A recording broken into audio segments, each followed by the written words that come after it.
মসজিদের চাবি না দেওয়ার ঘটনায় প্রথমে কথা কাটাকাটি এবং পরে সংঘাতের ঘটনা ঘটেছে।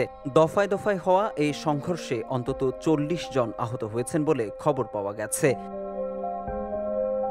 ১০ অক্টোবর শুক্রবার সকাল ৬টার দিকে হঠাৎই ফরিদপুরের সালথা উপজেলার রামকান্তপুর ইউনিয়নের বাহিরদিয়া গ্রামে এই সংঘর্ষের ঘটনা ঘটে। এ সময় দুটি বাড়ি ও একটি দোকান ভাঙচুর করা হয়। খবর পেয়ে পুলিশ ঘটনাস্থলে গিয়ে পরিস্থিতি শান্ত করতে সক্ষম হয়।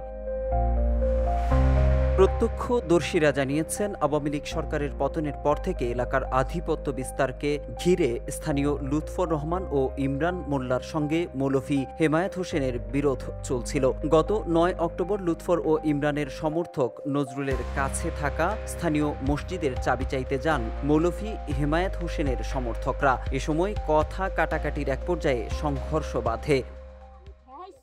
আমি ঠেহাই আর আমার ঠেলাইতে বুঝছেন, আমি কই কি তোরা ঠেস নে আমি যে কটা মানুষ কোপ দিছে আমি সব কটা মানুষের নাম কভার করি। কারা কোবাইছে? মিলু সাল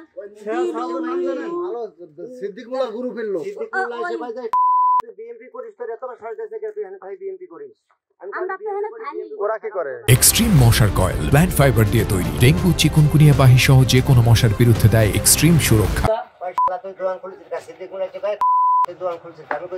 আমি গরিব মানুষ না, আমি দোয়ান খুলে আমার এই আমরা দিন কামাই দিন খাই। আমি 4 জন মানুষ, 12 জন মানুষ খানালাম। আর এটা আমি বিএমপি করে বুঝছেন।